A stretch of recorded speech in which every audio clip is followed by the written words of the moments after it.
Newcastle's strongest midfield is going to be Joe Linton, Tonali, and Bruno G. But Longstaff will probably start ahead of Tonali just because he's just come back. So what would your combined three be in midfield?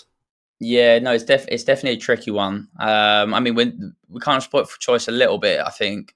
But I mean, one thing for sure, I have already mentioned it, and obviously this episode is Bruno Gomes is definitely in there for me. Like I said, I think he's going to be the best midfielder on the pitch. And don't get me wrong, I really do rate Tottenham's midfield. I think that's kind of one of our strongest areas. But I mean, Bruno Gomes, he is such a good player. Like he can literally decide games on his own. He can dictate play.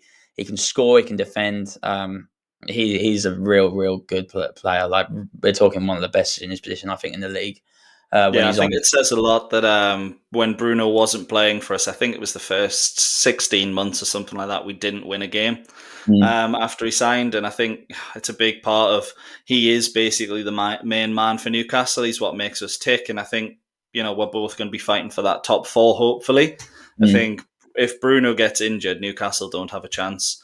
But it's one of those where if we can keep him fit, get Tonali up to speed, Joe Linton as well, maybe, sort of preempting if he gets in the team or not. But I think, those three, if we can keep them fit, we've definitely got a chance to fight. But, we're not talking about Tonali. Longstaff's more than likely to start. But who are your other two? I don't know. I think, obviously, like I said, Bruno G, definitely. And then for me, you got to have Maddison in there. I know I'd agree.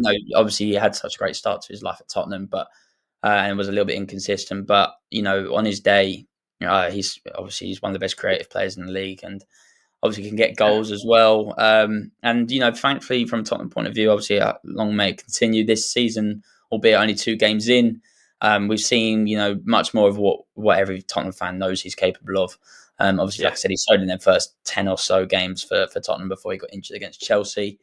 So I think he has to be in there. And for me, the third midfielder is a tricky one because I think much of the midfielders that I think between kind of left are of a similar level. I'm not really thinking Longstaff in mind. I don't think Longstaff's a bad player, but I was leaning more between kind of Joe Linton, Basuma, and maybe even Patsai. He had a really good kind of, not necessarily breakout season because he had played a little bit, not much, but he had played a little bit for us. But obviously last season he kind of really cemented his place in that first team. But would you say, sorry to cut you off, would you say that sort of Pape Sarr's in that position that sort of, we mentioned Livramento and Lewis Hall are in, where they'd be there in a couple of years, but just not right now? Yeah, definitely. I mean, there's probably a few you could say that with Tottenham, like Archie Gray and Lucas Bowe, our new signings. Obviously, we yet to see how they adapt to the Premier League. But Pape Sarr is definitely in that camp for me, where similar to Livramento and Hall, obviously, huge talents and great potential. But obviously, if we're speaking as of right this moment, then I would probably have to lean towards Joe Linton. The only thing is, you couldn't guarantee that he's going to play the full 90 because he will clothesline someone, as we saw on the weekend. But, for me, that's not a red card offence, apparently. According to the Premier League refs, no, it's not. But for everyone watching, probably not Newcastle fans, they probably thought that was a red. But I mean, there would be some midfield, Joe Linton and Bruno G and Maddison.